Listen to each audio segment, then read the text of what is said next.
Vous faites une erreur, Manon. Sans moi, vous n'êtes qu'un fantôme dans une robe de créateur. Alors laissez-moi m'effacer, Nicolas. Je suis las de hanter votre maison. L'air conditionné dans le prestigieux cabinet de Maître Dubois, niché dans un immeuble haussmannien du 8e arrondissement de Paris, était réglé à une température qui relevait moins du luxe que d'une tactique de conservation pour une morgue. C'était un froid stérile, agressif, qui mordait à travers la soie délicate du chemisier de Manon. Mais elle ne frissonna pas. Pas une seule fois. Elle était assise avec une posture qui aurait fait pleurer une danseuse étoile, la colonne vertébrale soudée, les épaules basses, le menton parallèle à l'immense étendue d'acajou verni qui s'étalait devant elle. De l'autre côté de la table était assis Nicolas Delacroix, son mari. Ou plutôt, pour les 10 prochaines minutes, son mari. Nicolas était un homme qui occupait l'espace comme s'il le colonisait. Il était avachi dans son fauteuil en cuir, un monstre de confort et de prétention, consultant sa montre Patek Philippe, faisant défiler les notifications sur son téléphone, et soupirant avec l'impatience théâtrale d'un homme qui avait des empires à bâtir et des nuisances à écarter. Il ne regardait pas Manon. Il ne l'avait pas vraiment regardée depuis 3 ans, pas depuis que la fusion avec le groupe Omnicorp avait solidifié son statut d'enfant chéri de la ville, le Golden Boy du CAC 40. Montrez-moi juste la ligne, Jean-Luc, lança Nicolas, sans lever les yeux de son écran. J'ai une pause café au golf dans 40 minutes. Chloé m'appelle déjà pour la réception de ce soir. Jean-Luc Dubois, un avocat dont le sourire était aussi tranchant et fin qu'une coupure de papier, fit glisser le document sur la table. Le papier produisit un son sec et râpeux contre le bois précieux. Juste ici, monsieur Delacroix. Et ici pour vous, madame Delacroix. Ceci stipule la renonciation à la pension alimentaire, l'accord de non-divulgation concernant les actifs exclusifs de Delacroix, et le transfert de la totalité du patrimoine à monsieur Delacroix. Nicolas leva enfin les yeux, un sourire narquois jouant sur ses lèvres. C'était un visage indéniablement beau, mais il était devenu mou avec l'indulgence et dur avec l'arrogance. Êtes-vous sûr d'avoir bien compris les termes, Manon? Aucune pension. Vous repartez avec ce avec quoi vous êtes arrivé, ce qui, si je me souviens bien, était une valise de livres anciens et une montagne de dettes étudiantes. Manon prit le stylo.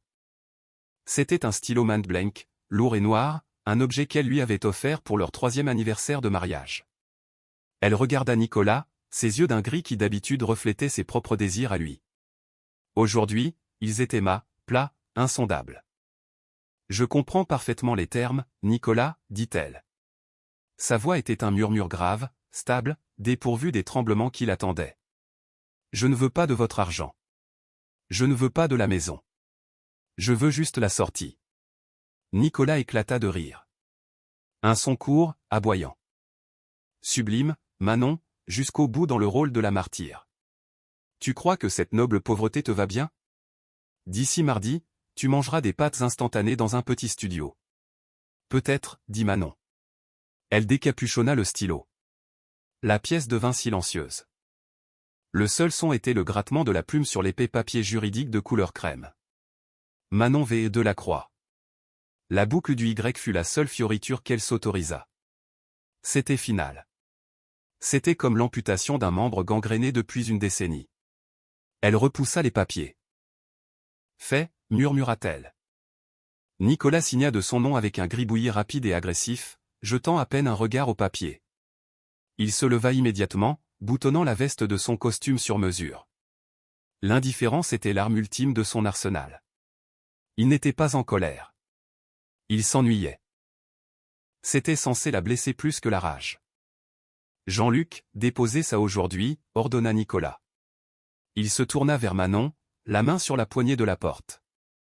Tu peux garder la Renault 4 pour la semaine. Je suis d'humeur généreuse. Mais libère la propriété avant demain midi. Chloé fait venir ses décorateurs, et elle est allergique à la poussière. Il parlait d'elle. Manon était la poussière. Ancienne, installée, agaçante. Au revoir, Nicolas, dit Manon. Il ne répondit pas. Il sortit, la lourde porte en chêne se refermant dans un claquement qui fit vibrer les diplômes encadrés sur le mur. Maître Dubois regarda Manon, ses yeux se plissant légèrement. Il avait vu des centaines de divorces. Il avait vu des hurlements, des vases jetés, des pleurs et des supplications. Il n'avait jamais vu une femme renoncer à un règlement potentiel de 50 millions d'euros avec l'apathie de quelqu'un qui signe pour la livraison d'un colis. Madame Delacroix, dit Maître Dubois, sa voix baissant d'un octave. Vous savez, vous auriez pu vous battre. Le contrat de mariage avait des failles. J'aurais pu faire passer un camion à travers la clause 4. Manon se leva. Elle lissa le devant de sa jupe. Pour la première fois, un petit sourire terrifiant effleura les coins de ses lèvres. Je ne voulais pas de son argent, Jean-Luc, dit-elle doucement. Je voulais sa signature. J'avais besoin qu'il coupe légalement les ponts avec moi aujourd'hui. Avant 17 heures. Maître Dubois fronça les sourcils. Pourquoi cette précipitation? Parce que, dit Manon en ramassant son sac à main, à 17h01, les choses vont changer. Et je devais m'assurer que Nicolas ne pourrait pas réclamer un centime de ce qui va suivre. Elle sortit du bureau et traversa le hall. La chaleur à l'extérieur était oppressante, un four sec et étouffant. Pas un nuage dans le ciel, pas de pluie pour cacher les larmes. Non, qu'elle en versa. Le soleil décolorait le trottoir parisien. Manon plongea la main dans son sac et en sortit un téléphone jetable. Elle composa un unique numéro. C'est fait, dit-elle. L'encre est sèche. Une voix grave et déformée à l'autre bout du fil répondit. Le calendrier est serré, Manon. Êtes-vous prête à brûler le pont? Je n'ai pas seulement brûlé le pont, dit Manon, en regardant l'imposant bâtiment de verre où son ex-mari vérifiait probablement ses actions. J'ai fait exploser la vallée. Le récit dans la ville tournait déjà. Léa et Zoé, les gardiennes jumelles de la chronique mondaine de la haute société, l'Écho mondain, avaient déjà publié le titre de la Croix des Graisses. Manon dehors. Une beauté mystérieuse entre en scène. Manon était assise dans l'obscurité d'un box de stockage en périphérie industrielle, près de Saint-Denis. Le contraste avec la somptueuse demeure où elle avait dormi la nuit précédente était brutal. L'air sentait la poussière de béton et l'ozone. Elle ne pleurait pas sur les tabloïds. Elle travaillait. Au centre du box se trouvait une table pliante recouverte de plans, de schémas et d'un ordinateur portable exécutant un logiciel de communication crypté. Manon n'était pas la simple diplômée en histoire de l'art que Nicolas pensait avoir épousée. C'était le personnage qu'elle avait adopté pour survivre à l'ego suffocant de la dynastie Delacroix. En réalité, Manon était un prodige des mathématiques qui gérait en secret le portefeuille d'une société écran appelée Chimera Dynamics depuis 5 ans. Nicolas pensait que son récent succès dans le secteur du lithium était dû à son intuition. Il ne savait pas que Manon lui fournissait des données, guidant subtilement sa main, tout en construisant une infrastructure entièrement distincte dont il ne savait rien. Un coup sec fit vibrer le volet métallique du box. 3 coups distincts, une pause, 2 coups. Manon appuya sur une touche de son ordinateur, verrouillant l'écran. Entrée. Le volet se leva d'une trentaine de centimètres et Stéphane Leroy se glissa en dessous. Stéphane était un homme qui semblait avoir dormi dans un sèche-linge, costume froissé, cheveux en désordre et des yeux qui dardaient partout à la fois. C'était un journaliste d'investigation en disgrâce qui vendait maintenant des informations aux plus offrants. Manon lui avait acheté des droits exclusifs 3 ans auparavant. Vous êtes une femme libre, dit Stéphane, en époussetant ses genoux en se relevant. Il jeta une lourde enveloppe sur la table. Et pauvre, officiellement. La pauvreté est un état d'esprit, Stéphane. La liquidité est un état de fait, répondit Manon en ouvrant l'enveloppe. Elle contenait des passeports, des cartes clés et un dossier. Nicolas a-t-il mordu à l'hameçon? Hameçon, ligne et plomb, sourit Stéphane, sortant une canette d'orangina tiède de sa poche et l'ouvrant. Il pense que la fuite du projet Ether provient d'une firme rivale à Singapour. Il liquide ses actifs sûrs pour les racheter. Il se surendettait, Manon, exactement comme vous l'aviez prédit. Il est arrogant, murmura Manon en parcourant les documents. Il se croit invincible parce qu'il a largué le poids mort d'une épouse. Il ne réalise pas que l'épouse était la seule chose qui tenait les loups à distance. En parlant de loups, Stéphane se pencha, sa voix baissant. Il est en ville. Manon se figea. Son cœur se mit à battre un rythme soudain et violent contre ses côtes. Henri. Henri Chevalier, confirma Stéphane. Son jet a atterri sur l'aérodrome privé il y a 1 heure. L'Obsidienne. Ce jet est plus grand que mon immeuble. Il n'est pas ici pour des vacances, Manon. Il est ici pour la collecte. Henri Chevalier. Le nom seul suffisait à faire chuter la bourse de quelques points.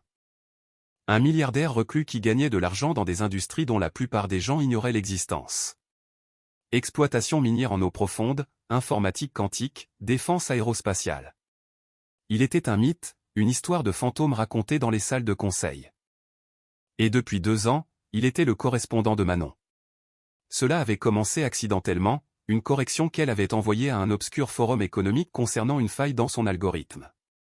Il avait répondu. Ils avaient argumenté. Ils avaient débattu. Ils avaient bâti un empire numérique ensemble au cœur de la nuit pendant que Nicolas ronflait à côté d'elle. Henri connaissait son esprit avant même de connaître son visage. Il connaissait son ambition avant de connaître son nom. Assiste-t-il au gala de la Croix, demanda Manon. Il n'a jamais assisté à un gala de sa vie, dit Stéphane. Mais il a envoyé un RSVP avec accompagnateur. Manon regarda l'invitation que Stéphane fit glisser sur la table. C'était un carton épais embossé d'or. Le gala de la Croix, l'événement où Nicolas prévoyait de présenter Chloé, sa nouvelle conquête, et d'annoncer sa victoire sur le marché du lithium. Avec accompagnateur, répéta Manon. L'invitation est pour Henri Chevalier, dit Stéphane, pointant le nom. Mais le texto que j'ai reçu de son chef de la sécurité dit qu'il cherche sa partenaire. Il attend le signal, Manon. Manon se leva. Elle se dirigea vers le coin du box de stockage où une housse à vêtements était suspendue, recouverte de plastique. Elle arracha le plastique. À l'intérieur, ce n'étaient pas les robes pastel, modestes, de femmes de soutien que Nicolas la forçait à porter. C'était une robe en soie bleu nuit, structurée, acérée, dangereuse. Elle ressemblait à une armure forgée dans le ciel nocturne. Nicolas pense que je quitte la ville, dit Manon, sa voix se durcissant. Il pense que je vais aller pleurer dans une voiture de location et retourner chez ma mère dans la campagne normande. Et à la place, demanda Stéphane, un sourire s'élargissant sur son visage. À la place, dit Manon, passant une main sur la soie, je vais lui présenter la PDG de Chimera Dynamics. Elle se tourna vers Stéphane. Prépare la voiture. Pas la Honda. Celle qu'Henri a envoyée. Stéphane siffla. La Maybach est garée derrière. Prête à commencer une guerre, patronne? Manon ramassa le décret de divorce, l'encre maintenant complètement sèche. Elle le déchira en 2, puis en 4, laissant tomber les morceaux sur le sol en béton. Je ne commence pas une guerre, Stéphane, dit-elle en s'avançant vers la lumière du volet ouvert. J'y mets fin. Le château de la Croix était une monstruosité tentaculaire de verre et d'acier perché sur les falaises surplombant la Seine. Il était conçu pour intimider, pas pour accueillir. Ce soir, il était illuminé comme une piste d'atterrissage. Des voitures de luxe serpentaient dans l'allée. Ferrari, Bentley, Rolls-Royce. L'élite de la ville se rassemblait pour baiser l'anneau de Nicolas Delacroix. L'air était étouffant, un vent chaud du sud fouettant les jardins manucurés, faisant bruisser les palmes. C'était un vent agité, chargeant l'atmosphère d'électricité statique. Nicolas se tenait en haut du grand escalier, une coupe de champagne à la main. À côté de lui se tenait Chloé. Elle était plus jeune, plus acérée et plus affamée que Manon. Elle portait du rouge, une touche délibérée de violence contre le marbre blanc. « Arrête de vérifier ton téléphone, Nicolas » murmura Chloé, son sourire figé pour les photographes. Elle est partie. « Tu as gagné. » Nicolas glissa son téléphone dans sa poche. « Je sais. C'est juste que... Je m'attendais à un texto, une supplication pour de l'argent, quelque chose. » Elle a trop de fierté, ricana Chloé. Et aucun sens des affaires. Oublie-la. Ce soir, c'est la fusion qui compte. Nicolas acquiesça, bombant le torse. « Mesdames et messieurs » cria-t-il, sa voix amplifiée par le système de sonorisation. La foule se tut. « Merci d'être venu. Ce soir marque une nouvelle ère pour Delacroix Industries. Nous nous sommes débarrassés du poids mort du passé, » une vague de rire poli parcourut la foule. Tout le monde savait de qui il parlait. Et nous nous tournons vers un avenir de croissance illimitée. Monique Delacroix, la mère de Nicolas, applaudit le plus fort depuis le premier rang. Elle n'avait jamais aimé Manon. Trop silencieuse. Trop observatrice. Je suis fier d'annoncer, continua Nicolas en levant son verre, que nous acquérons la participation majoritaire dans le secteur du lithium de Singapour.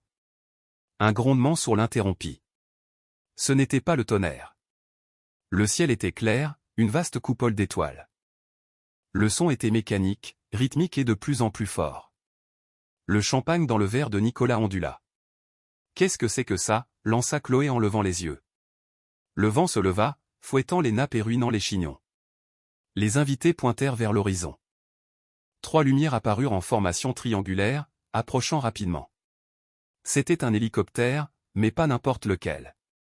C'était un hélicoptère Sikorsky noir mat de type militaire, élégant et prédateur, sans autre marquage qu'un emblème de faucon argenté sur la queue. Il ignora l'héliport désigné près des cours de tennis et vrombit directement vers la pelouse principale. Le souffle de l'hélice envoya les serviettes et les pétales de fleurs dans un vortex chaotique. « Mais qui diable est-ce » cria Nicolas, se protégeant les yeux de la poussière.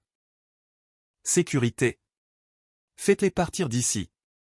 L'hélicoptère plana bas, son train d'atterrissage touchant l'herbe immaculée avec un bruit sourd et lourd. Les moteurs ne se coupèrent pas.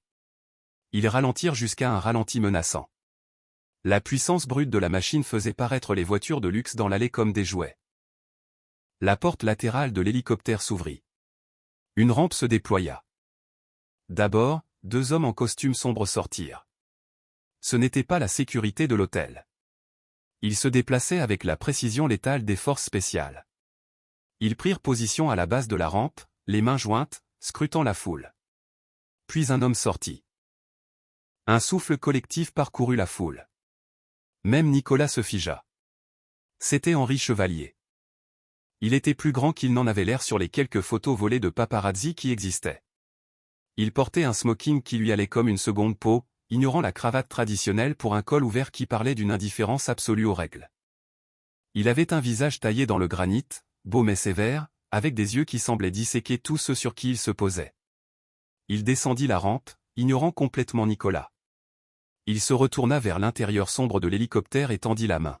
« Il nous regarde » dit Henri, sa voix portant par-dessus le vent. Une main prit la sienne. Une main fine et pâle, ornée d'une seule bague. Pas un diamant, mais un lourd anneau d'onyx noir et de platine. Manon entra dans la lumière. Le silence qui tomba sur le jardin était absolu. Il était plus lourd que la chaleur. Elle était méconnaissable. La femme qui avait quitté le cabinet de Maître Dubois dans un cardigan beige avait disparu. Cette femme était une statue de vengeance drapée dans de la soie bleu nuit. La robe était dos nu, audacieuse, coupée pour montrer les lignes acérées de ses muscles. Ses cheveux, habituellement tirés en un chignon sévère, étaient lâches, cascadant en vagues dans son dos, fouettés par le souffle du rotor. Mais c'est son visage qui arrêta le cœur de Nicolas. Son maquillage était audacieux, accentuant les yeux gris qui brûlaient maintenant d'un feu froid et dur. Elle avait l'air puissante. Elle avait l'air chère. Elle avait l'air de posséder l'air même que Nicolas luttait pour respirer. Henri ne lâcha pas sa main. Il la guida le long de la rampe, et alors que ses talons touchaient l'herbe, la foule s'écarta instinctivement comme la mer Rouge. Manon, suffoqua Nicolas, descendant les escaliers, oubliant complètement Chloé. « Qu'est-ce que tu fais ? Qui est ?» Manon s'arrêta à 3 mètres de lui. Elle ne leva pas les yeux vers lui. Elle regarda à travers lui. « Bonsoir, Nicolas, dit-elle. » Sa voix était amplifiée par l'acoustique du jardin, claire et cristalline. « Vous avez invité la PDG de Chimera Dynamics pour discuter de l'acquisition. Je crois que vous vouliez dégraisser. » Nicolas la fixa, son cerveau ratant des connexions. « Chimera ? C'est la société écran, la rivale. » La partenaire, corrigea Henri, sa voix profonde et douce comme du gravier dans un sac de soie. Il s'avança à côté de Manon, sa présence imposante. Il posa une main sur le creux de son dos, possessive, protectrice et intime. « Manon n'est pas ici en tant que votre ex-femme, monsieur Delacroix. Elle est ici en tant que ma cofondatrice. » Les murmures explosèrent en un rugissement. Cofondatrice. Chevalier. Chimera. Chloé descendit les escaliers en courant, s'agrippant au bras de Nicolas, ses yeux passant de la robe de Manon au visage d'Henri. Nicolas, fais quelque chose. Elle gâche tout. Je ne gâche rien, dit Manon, un sourire froid touchant ses lèvres. Elle plongea la main dans une petite pochette et en sortit un document plié. Je suis ici pour accepter votre offre. Vous avez mis votre entreprise en gage pour racheter les actifs rivaux de Shimra. Mais puisque Shimra, c'est chevalier, et que je suis Shimra, elle jeta le document aux pieds de Nicolas. Vous venez par inadvertance de me vendre 51% de Delacroix Industries. Nicolas baissa les yeux sur le papier dans l'herbe. Puis il regarda Manon, la femme qu'il avait rejetée quelques heures plus tôt, la femme qu'il pensait n'être rien. Henri se pencha, sa voix assez basse pour que seuls trois puissent l'entendre, mais la menace rayonnait vers l'extérieur. Vous avez signé le divorce, Nicolas, dit Henri, ses yeux brillant d'un amusement sombre. Vous l'avez libérée, et maintenant elle est venue réclamer le royaume. Manon se tourna vers Henri. Entrons, voulez-vous? Le vent abîme ma coiffure. Après vous, Madame la Présidente, dit Henri alors qu'il passait devant un Nicolas stupéfait et une Chloé furieuse, montant les escaliers vers la maison dont elle avait été expulsée le matin même. Manon ne se retourna pas. Les moteurs de l'hélicoptère vrombirent. La foule éclata en chaos. Et pour la première fois de sa vie, Manon ne se sentait pas comme un meuble. Elle se sentait comme le feu. L'intérieur du château de la Croix était un temple à la vanité de Nicolas. Tout en surface miroir et feuilles d'or, conçu pour lui renvoyer sa propre importance. Mais alors que Manon franchissait les portes-fenêtres de la terrasse, les miroirs ne semblaient capter qu'elle. Le silence du jardin avait envahi la salle de bal. Le quatuor à cordes, incertain du protocole lorsqu'une OPA hostile franchit la porte, s'était éteint dans un grincement discordant. 300 têtes se tournèrent. L'élite de la ville, tenant leur flûte de cristal, regardait du visage rouge et en sueur de Nicolas au visage froid et impérial de Manon. Henri marchait un demi-pas derrière elle, un signal visuel assourdissant pour tout le monde dans la pièce. Il était l'homme le plus puissant de l'hémisphère. Pourtant, il lui cédait la place. Il était l'arme. Elle était la main qui la dirigeait. Sécurité, beugla de nouveau Nicolas, trouvant enfin sa voix alors qu'il entrait en trombe dans la pièce après eux. Mettez-les dehors. C'est une propriété privée. C'est une violation de domicile. Le chef de la sécurité, un homme aux larges épaules nommé Monsieur Moreau, qui travaillait pour la famille de la Croix depuis 15 ans, s'avança. Il regarda Nicolas, puis il regarda Manon. En fait, Monsieur de la Croix, dit Monsieur Moreau, sa voix grondant comme un train souterrain. Techniquement, selon les statuts de la société holding que vous avez liquidée cet après-midi, l'actionnaire majoritaire a le droit d'accéder à tous les actifs physiques. Madame de la Croix, mes excuses, Mademoiselle Shimra est l'actionnaire majoritaire. Monsieur Moreau s'écarta, croisant les mains dans son dos. Nicolas avait l'air d'avoir été giflé avec un poisson mouillé. Moreau, vous êtes viré. Vous êtes tous virés. Vous ne pouvez pas le virer, Nicolas, dit Manon, s'arrêtant au centre de la pièce. Elle ne cria pas. Elle n'en avait pas besoin. L'acoustique de la pièce porta son contralto calme et dévastateur jusqu'au chevron. Vous n'avez pas le quorum. Chloé se faufila devant Nicolas, sa robe rouge bruissant agressivement. Elle marcha jusqu'à Manon, les yeux plissés. Tu crois que c'est un jeu? Tu crois que tu peux débarquer ici dans une robe empruntée et avec un milliardaire emprunté pour nous faire peur? Tu es une bibliothécaire, Manon. Tu ranges des étagères. Tu ne diriges pas d'empire. Manon tourna lentement la tête, regardant Chloé avec la douce curiosité qu'on pourrait montrer à un insecte particulièrement bruyant. Je ne rangeais pas des étagères, dit Manon doucement. J'organisais les paradis fiscaux qui ont payé la robe que vous portez. J'organisais les comptes offshore qui ont acheté la voiture avec laquelle vous êtes venu, et j'organisais les clés de cryptage des comptes que Nicolas utilise pour cacher ses dettes de jeu au conseil d'administration. Un halètement collectif, aigu et scandaleux, siffla à travers la pièce. Mensonge, hurla Nicolas, les veines de son cou saillant. Elle ment. Elle est folle. C'est pour ça que je l'ai quittée. Vraiment, demanda Manon. Elle leva la main et l'écran géant derrière la scène, destiné à projeter un diaporama des réalisations de Nicolas, vacilla. Henri avait tapé une seule commande sur sa montre. L'écran changea. Ce n'était pas un diaporama. C'était un flux en direct du grand livre de la banque de Delacroix Industries. Des lignes de code rouge défilaient rapidement, se vidant d'une colonne pour en peupler une autre intitulée « Acquisition Shimra ». C'est le flux en direct du transfert de Singapour, narra Manon, sa voix dénuée de malice, énonçant simplement des faits.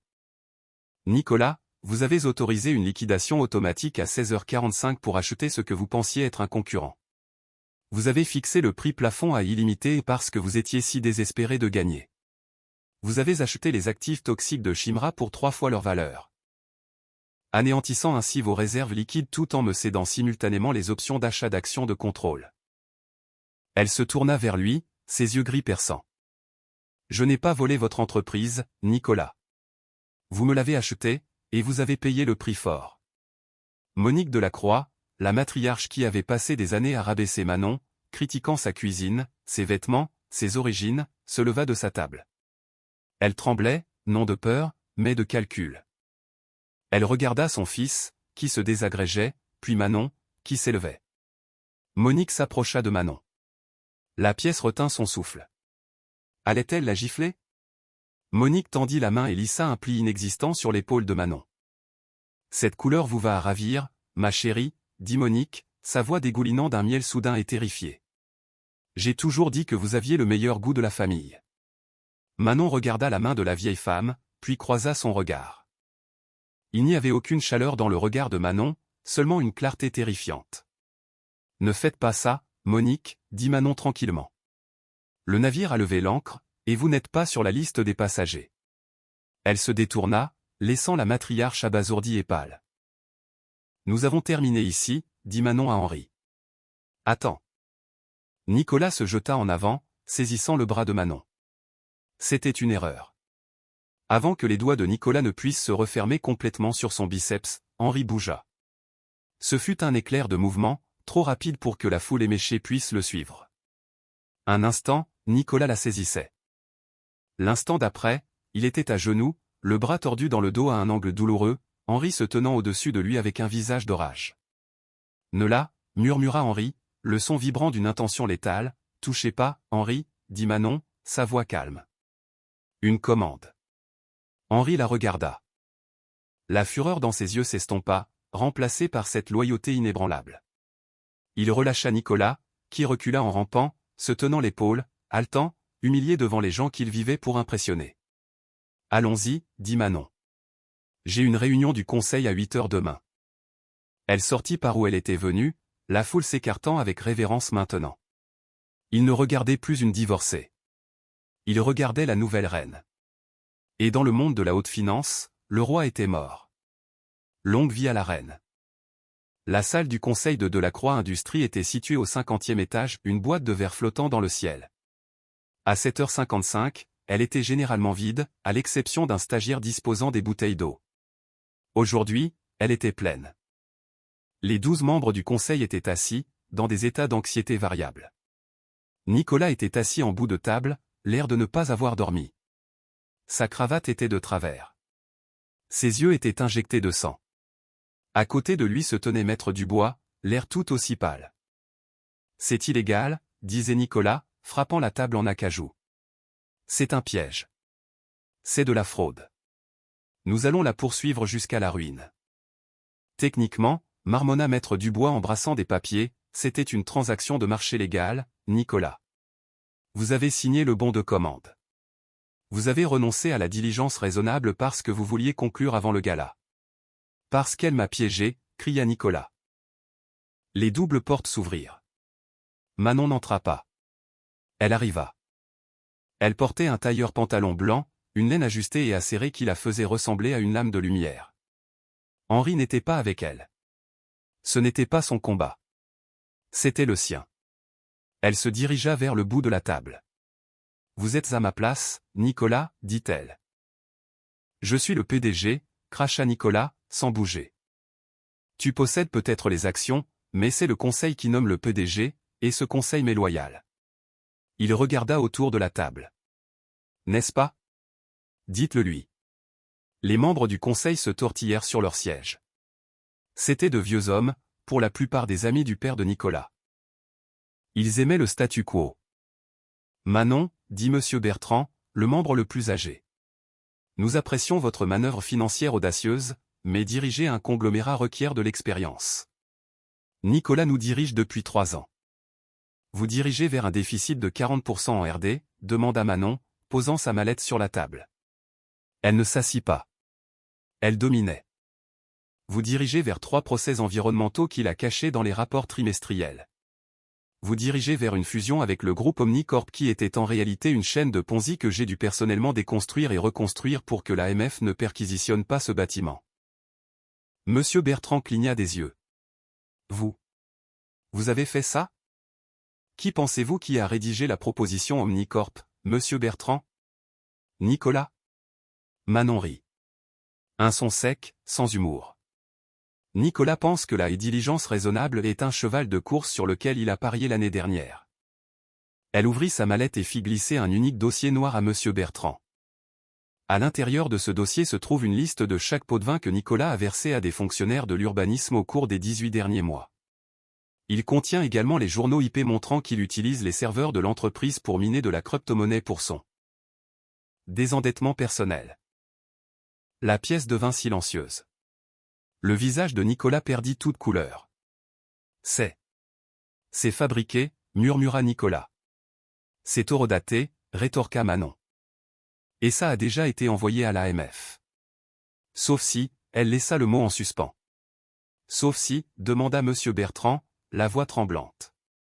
Il ouvrit le dossier, vit la première page, et le referma brusquement, regardant Nicolas avec dégoût. Sauf si le Conseil vote avec effet immédiat pour révoquer Nicolas Delacroix de son poste de PDG pour faute grave et me nomme présidente par intérim pour gérer la restructuration. Si vous faites cela, nous gérons les irrégularités en interne comme de mauvaises décisions de gestion plutôt que comme une fraude criminelle. Je sauve le cours de l'action. Vous sauvez vos retraites. Elle se pencha en avant, posant ses mains sur la table. Alors, messieurs, voulez-vous aller en prison avec Nicolas, ou voulez-vous aller sur la lune avec moi? Nicolas regarda autour de la table. Il vit le changement dans leurs yeux, la loyauté se dissolvant comme du sucre dans du thé chaud. Non, plaida Nicolas. Bertrand, s'il vous plaît. Mon père. Votre père aurait honte, dit sèchement Monsieur Bertrand. Il leva la main. Je propose la révocation de Nicolas Delacroix en tant que PDG. Secondé, dit un autre membre instantanément. Troisième. Quatrième. Les mains se levèrent autour de la table. Toutes. Manon regarda Nicolas. Motion adoptée. Veuillez quitter le bâtiment, Monsieur Delacroix. La sécurité vous escortera pour s'assurer que vous n'emportiez aucun matériel sensible. Nicolas se leva. Il semblait plus petit maintenant. L'arrogance avait disparu, remplacée par une réalisation terrifiée et creuse qu'il était entièrement seul. Tu as planifié ça, lui murmura-t-il en passant. Chaque seconde. Tu dormais à côté de moi, en planifiant mes funérailles. Je ne planifiais pas tes funérailles, Nicolas, dit Manon, sa voix baissant pour que lui seul puisse l'entendre. Je planifiais ma survie. Tu étais juste l'obstacle sur mon chemin, alors que les portes se refermaient derrière lui, Manon s'assit en bout de table. Elle regarda les membres du conseil terrifiés. Maintenant, dit-elle en ouvrant son ordinateur portable. Parlons des raffineries de lithium. Nous allons tripler l'efficacité d'ici le T3. L'adrénaline se dissipa vers minuit. Manon était sur l'Obsidienne, le jet d'Henri, garé sur le tarmac privé du Bourget. La journée avait été un tourbillon d'avocats, de communiqués de presse et de gestion de crise. Elle avait officiellement pris la barre d'un empire de plusieurs milliards de dollars. Elle avait gagné. Mais assise dans le siège en cuir moelleux du salon du jet, tenant un verre de cognac qu'elle n'avait pas touché, elle ressentit un épuisement soudain et écrasant. Henri sortit du cockpit. Il avait piloté l'avion lui-même pour une boucle rapide au-dessus de la côte, sa façon de décompresser. Il était toujours dans sa chemise blanche, les manches retroussées, révélant des avant-bras qui semblaient pouvoir étrangler un ours ou jouer un concerto. Il s'assit en face d'elle, sans rien dire. Il se contentait de la regarder. Je l'ai détruit, dit Manon dans son verre. J'ai tout pris. Son nom, sa maison, sa fierté. Il l'a jeté, Manon, dit Henri doucement. Tu l'as juste attrapé avant que ça ne touche le sol. Est-ce que ça fait de moi une méchante? Elle leva les yeux vers lui. Dans les films, la personne qui complote pendant des années et prend le contrôle de l'entreprise est généralement le méchant. Henri se pencha en avant, posant ses coudes sur ses genoux. La différence entre un méchant et un survivant, c'est ce qu'ils font du pouvoir une fois qu'ils l'ont. Nicolas utilisait le pouvoir pour nourrir son ego. Toi, tu vas l'utiliser pour construire quelque chose de réel. Il tendit la main et prit le verre de sa main, le posant sur la table. Puis il prit sa main. Sa peau était chaude, rugueuse, rassurante. D'ailleurs, ajouta Henri, un rare sourire enfantin touchant ses lèvres, les méchants sont généralement plus intéressants. Manon réussit à sourire. C'est vrai. Il y a autre chose, dit Henri, son ton changeant. L'enjouement disparut, remplacé par l'intensité qu'elle avait vue dans le jardin. Maintenant que tu es public, maintenant que Shimra est sorti de l'ombre, nous avons un problème. Manon se redressa, l'épuisement remplacé par la vigilance. Quel genre de problème? Henri se leva et se dirigea vers un panneau mural. Il appuya sur un bouton et une carte holographique de l'océan Pacifique se matérialisa dans l'air entre eux. Une lumière rouge clignotait au large d'un petit archipel. Pendant que tu disséquais Nicolas dans la salle du conseil, je traquais un signal, dit Henri. Quelqu'un essaie de contourner les protocoles de sécurité sur la plateforme Horizon Profond. Manon fronça les sourcils. Horizon Profond était le projet le plus secret de Shimra, un centre de données sous-marin et une installation minière alimentée par des évents géothermiques. C'était l'épine dorsale de toute leur infrastructure technologique. Nicolas ne saurait pas comment pirater un grille-pain, encore moins Horizon Profond, dit Manon. Pas Nicolas, dit sombrement Henri. Nicolas est un marteau. Ça, c'est un scalpel. Il fit glisser la carte, zoomant sur la source du signal. Le signal provient d'une station relais dans les Alpes suisses. Mais la signature de cryptage. Je l'ai déjà vue. Henri regarda Manon et pour la première fois depuis qu'elle le connaissait, elle vit une réelle inquiétude dans ses yeux. C'est la signature de Stéphane, dit Henri. Manon sentit le sang quitter son visage. Stéphane? Mon journaliste? Celui qui m'a aidé à faire fuiter les infos à Nicolas. Celui qui sait où tous les cadavres sont enterrés, corrigea Henri. Il ne répond pas à ses coms. Il a disparu des radars. Manon se leva, son esprit tournant à toute vitesse. Stéphane était la seule autre personne qui connaissait les subtilités de son plan. Il connaissait les codes d'accès dérobés qu'elle avait utilisés pour infiltrer de la Croix Industrie. S'il se retournait. Pourquoi nous trahirait-il? Demanda Manon. Je l'ai payé assez pour qu'il prenne sa retraite sur une île. Peut-être que quelqu'un lui a offert une plus grande île, dit Henri. Ou peut-être. Peut-être qu'il ne travaillait pas que pour toi. Le système de communication de l'avion bipa. Un message texte s'afficha sur l'écran principal. Il provenait d'un numéro inconnu. Échec et mat, marraine. Vous avez pris le roi, mais vous avez laissé le château sans surveillance. Vous avez 24 heures pour transférer les algorithmes ou Horizon Profond deviendra un tombeau abyssal. Manon fixa le message. La victoire du matin semblait à des millions de kilomètres. Elle ne combattait plus un ex-mari immature. Elle avait sauté dans le grand bain, là où les requins ont des lasers et où l'eau est glaciale. Il a accès aux vannes de pression, réalisa Manon, l'horreur l'envahissant. S'il surcharge la plateforme, l'accumulation thermique. Point elle explosera, termina Henri, avec 40 membres d'équipage à l'intérieur. Manon regarda Henri. La tension romantique, le tour de la victoire. Tout avait disparu. Ils étaient de retour dans les tranchées. À quelle vitesse ce jet peut-il nous amener aux coordonnées? Demanda Manon en enlevant ses talons. Henri se dirigeait déjà vers le cockpit, assez vite pour passer le mur du son. Accrochez-vous, Manon. La guerre n'est pas terminée. Manon se rassit dans le siège, s'agrippant aux accoudoirs alors que les moteurs rugissaient, les projetant profondément dans le ciel noir. Elle pensait avoir signé un décret de divorce. En réalité, elle avait signé une déclaration de guerre. L'obsidienne fendait la stratosphère à Mach 1.8, une aiguille silencieuse cousant le ciel nocturne. À l'intérieur, l'atmosphère était pressurisée de plus d'une façon. Manon était assise, entourée d'écrans dans le centre de commandement du jet. Le luxe du salon avait disparu, remplacé par la lueur bleue et crue des flux de données.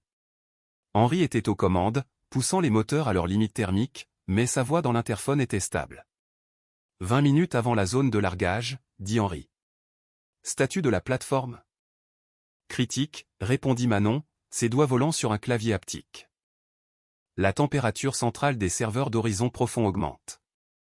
Stéphane a désactivé les pompes de refroidissement. Si elle atteint 200 degrés, les évents géothermiques se déstabiliseront. Ça ne détruira pas seulement les serveurs, ça provoquera un effondrement du plancher océanique, un tsunami. Elle fixa l'image de Stéphane Leroy sur son moniteur secondaire. C'était une photo d'archive qu'elle avait prise elle-même. Lui, riant devant un café bon marché dans un bistrot. L'homme qu'elle pensait être son ami, son confident. L'homme qui l'avait aidé à réduire Nicolas en cendres tenait maintenant l'allumette sur son propre héritage. Pourquoi, murmura-t-elle pour elle-même. L'argent est un puissant facteur de motivation, mais pas pour Stéphane, la voix d'Henri passa comme s'il lisait dans ses pensées. C'est un nihiliste, Manon. Il ne veut pas être riche. Il veut avoir raison. Il a toujours détesté l'élite. Il t'a aidé à abattre Nicolas parce qu'il détestait Nicolas.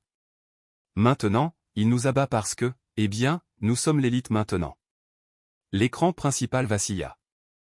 La statique s'éclaircit pour révéler un flux vidéo en direct. C'était Stéphane. Il avait l'air exactement pareil. Costume froissé, cheveux en désordre, mais l'arrière-plan n'était pas un box de stockage. C'était la salle de contrôle épurée et stérile de la plateforme Horizon Profond elle-même. Vous avez fait vite, dit Stéphane, se penchant en arrière dans le fauteuil de commandement, faisant tourner un stylo entre ses doigts. Je suppose que vous êtes dans le jet. Joli jouet.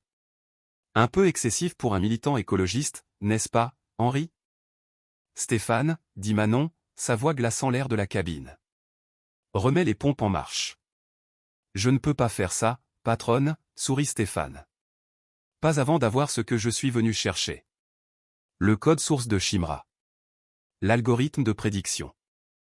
L'algorithme prédit les tendances du marché, dit Manon. Il ne vous sert à rien sans l'infrastructure. Oh, je ne vais pas l'utiliser pour acheter des actions, rit Stéphane, un son déchiqueté. Je vais le publier en open source, pour tout le monde. Imaginez le chaos, Manon. Si tout le monde sait ce que le marché va faire, le marché s'effondre. Plus de milliardaires. Plus de Delacroix. Plus de chevaliers. Une véritable réinitialisation. Manon se glaça. Ce n'était pas de la cupidité. C'était de l'idéologie. C'était un fanatique.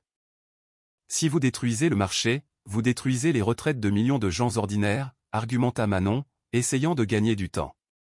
Vous ne sauvez pas le monde, Stéphane. Vous le brûlez. Le feu purifie, haussa les épaules Stéphane. Vous avez 10 minutes. Transférez le code sur le serveur sécurisé que je viens de lier, ou je laisse le cœur fondre. L'équipage a été enfermé dans le mess. Ils couleront avec le navire. Le flux se coupa. Il est fou, souffla Manon. Il est déterminé, corrigea Henri. Il enclencha le pilote automatique et retourna au centre de commandement. Il regarda le compte à rebours. 9 minutes. Nous ne pouvons pas transférer le code, dit Henri. Si cet algorithme devient public, l'économie mondiale s'effondre d'ici demain matin. Ce n'est pas une option. Et nous ne pouvons pas laisser la plateforme exploser, rétorqua Manon. 40 vies, plus l'impact environnemental. Elle ferma les yeux, se forçant à réfléchir. Elle n'était plus la victime. Elle n'était plus l'épouse. Elle était l'architecte. Elle connaissait Stéphane. Elle savait comment il pensait. Il s'attendait à ce qu'elle essaie de le pirater. Il s'attendait à une attaque par force brute. Il surveille les pare-feux externes, dit Manon, ses yeux s'ouvrant brusquement. Il attend que nous essayions de forcer l'entrée. Mais il est à l'intérieur. Il est physiquement sur la plateforme. Oui, dit Henri. Et la plateforme est sous l'eau. Nous ne pouvons pas la prendre d'assaut. Nous n'avons pas besoin de la prendre d'assaut, dit Manon, une idée dangereuse se formant. Elle afficha les schémas de la plateforme. Stéphane pense qu'il contrôle le système parce qu'il a piraté la console de commande. Mais Horizon Profond n'a pas été construit que pour les données. Il a été construit pour l'exploitation minière. Elle pointa un sous-système intitulé « Télémétrie acoustique ». Les drones miniers, dit Manon. Ils utilisent le sonar pour naviguer. Ils sont sur un circuit analogique indépendant, séparé du réseau numérique principal pour ne pas subir d'interférences. Henri regarda le schéma, comprenant instantanément son plan. Un lent sourire s'étala sur son visage. Vous voulez utiliser les drones miniers pour sectionner physiquement la connexion au système de dérogation manuelle des pompes de refroidissement? Non, dit Manon. Je veux utiliser les drones pour chanter. Chanter? Résonance acoustique, expliqua Manon, ses mains se déplaçant rapidement maintenant, codant un nouveau paquet. Si nous alignons les drones autour de la salle de contrôle et que nous projetons une fréquence spécifique à un nombre élevé de décibels, nous pouvons briser le verre des bails de serveur. Le liquide de refroidissement n'est pas seulement pompé. Il y a des réservoirs de secours à gravité au-dessus des bails. Si le verre se brise, les réservoirs à gravité déversent le liquide de refroidissement manuellement, inondant la pièce, refroidissant instantanément les serveurs, termina Henri, et accessoirement, inondant la salle de contrôle où Stéphane est assis. Il devra nager, dit Manon sombrement. Mais la plateforme n'explosera pas, pouvez-vous accéder au drone? Pas d'ici, dit Manon. Le signal est trop faible. Nous devons être plus près, à moins de 500 pieds. Henri regarda l'altimètre. Ils étaient à 30 000 pieds. Accrochez-vous, dit Henri, retournant au cockpit. Je nous fais descendre en piqué. Le jet vira violemment, la gravité pressant Manon dans son siège. Le ciel à l'extérieur passa du noir au gris profond et agité de la surface de l'océan. Il tombait comme une pierre. L'obsidienne se stabilisa à une hauteur terrifiante de 300 pieds au-dessus des vagues. L'océan était agité, de sombres houles s'élevant pour rencontrer les phares d'atterrissage du jet. Au loin, la plateforme de surface d'horizon profond était un phare solitaire de lumière jaune dans l'obscurité. Portez, cria Manon par-dessus le rugissement des moteurs. On se rapproche, cria Henri en retour. 1000 pieds, 800. Manon initia le protocole de prise de contact avec les drones sous-marins. C'était une fenêtre étroite. La connexion était ténue, luttant contre les interférences de la tempête et la profondeur de l'eau. Connexion échouée. Je n'arrive pas à verrouiller, s'écria Manon. Stéphane a un brouilleur sur la fréquence principale. Passe sur la bande d'urgence, ordonna Henri, luttant avec le manche alors qu'un cisaillement de vent frappait le jet. Il la surveille. Il surveille les bandes numériques, cria Henri. Utilise l'onde porteuse audio brute. Manon réalisa qu'il avait raison. C'était de la vieille technologie, de l'ancienne technologie, envoyant des données sur une onde sonore comme un modem RTC. Stéphane, obsédé par le cryptage de haute technologie, aurait négligé la plus basse fréquence. Elle redirigea la commande via le canal audio. Connecté. J'ai les drones, souffla Manon. 6 unités, je les positionne maintenant. Sur son écran, 6 points verts convergèrent sur le moyeu central de la plateforme sous-marine, 300 pieds sous la surface. Stéphane nous contacte, dit Henri. Manon ouvrit le canal. Le visage de Stéphane apparut. Il avait l'air suffisant. Le temps est écoulé, Manon. Je ne vois pas de transfert. Dites adieu à votre héritage. En fait, Stéphane, dit Manon, sa voix étrangement calme, j'ai décidé de vous envoyer une chanson à la place. Quoi, fronça les sourcils Stéphane. Manon appuya sur Entrée.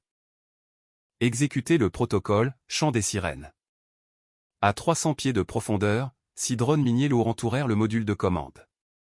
Leurs émetteurs sonars, habituellement utilisés pour scanner la densité de la roche, pivotèrent vers le verre renforcé de la salle des serveurs. Ils émirent une impulsion. Ce n'était pas un son que les humains pouvaient entendre, mais l'effet fut immédiat. Sur le flux vidéo, la tasse de café sur la console de Stéphane vola en éclats. Les écrans se fissurèrent. Stéphane se couvrit les oreilles, hurlant alors que l'onde de pression le frappait. Puis le verre de confinement principal des réservoirs de liquide de refroidissement d'urgence au-dessus de lui explosa. Des milliers de gallons d'azote liquide glacial et de gel de refroidissement s'abattirent. Le flux vidéo devint blanc, puis mort. Statut de la cible, demanda Henri, ses doigts crispés sur le manche. Manon regarda la télémétrie. Température du cœur en baisse. 180, 150, 90. Stable. Elle laissa échapper un souffle qu'elle avait l'impression de retenir depuis 3 ans. Le système de refroidissement est inondé. La plateforme est en sécurité. L'équipage peut déverrouiller les portes maintenant que l'ordinateur central est court-circuité. Et Stéphane? Manon regarda l'écran noir. La salle de contrôle est scellée. Il porte une combinaison de plongée. Il connaît les procédures. Il atteindra la trappe de secours. Mais il est fini. Les autorités l'attendront sur la plateforme de surface. Henri fit remonter le jet, s'éloignant de l'eau et retournant vers les étoiles. La force G les repoussa dans leur siège, mais cette fois, c'était comme une étreinte. Manon fit pivoter son fauteuil pour regarder le cockpit. Henri la regarda. Ses cheveux étaient en désordre, de la sueur sur son front. Il avait l'air vivant. « Tu réalises » cria Henri par-dessus les moteurs, un sourire éclatant sur son visage, « que tu viens d'inonder 100 millions de dollars de matériel pour sauver la situation ?»« Je suis la PDG » cria Manon en retour, un rire bouillonnant dans sa poitrine, un vrai rire libéré. « Je le passerai en frais professionnels. » Le soleil se leva sur la ville, peignant les gratte-ciels de nuances de rose et d'or. C'était un matin clair. Le smog semblait s'être levé. Manon se tenait sur le balcon de l'immeuble de la Croix, maintenant la tour Chimère. L'enseigne était en train d'être changée aujourd'hui. Le dé massif était actuellement abaissé par une grue, se balançant impuissant dans les airs.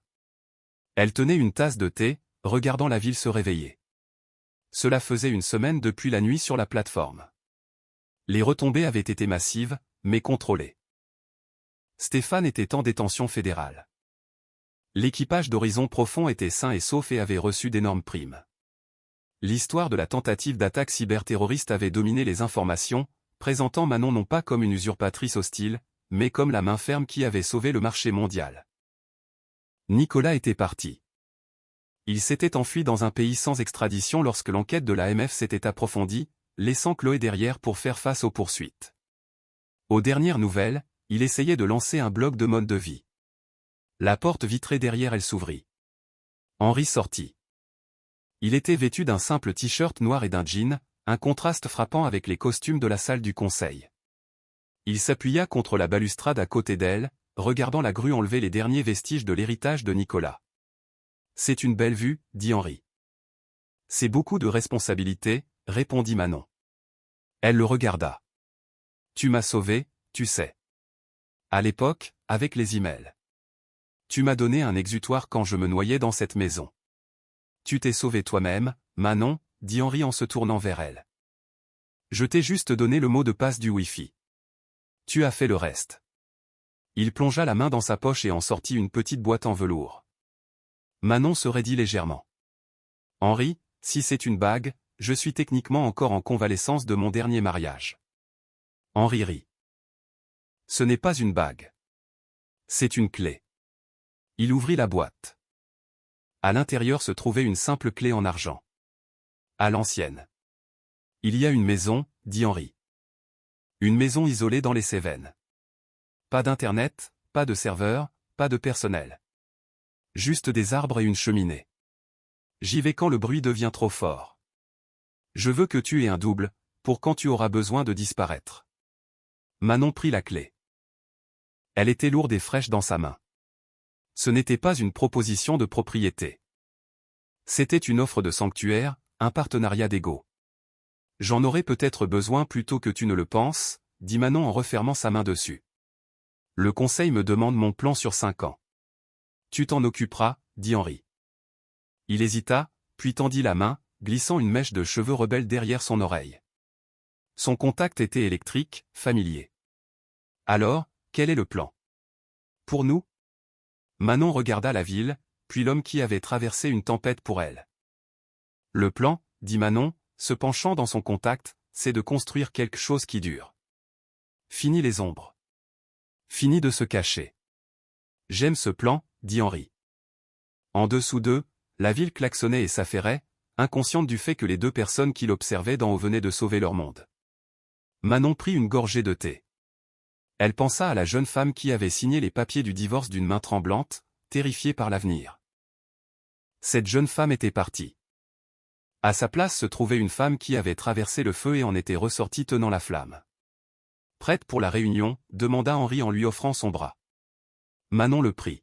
« Prête. » Ils rentrèrent à l'intérieur, laissant le balcon vide. Le soleil continua de monter, brûlant les dernières brumes matinales, brillant de tous ses feux sur un monde qui était enfin, vraiment, le sien.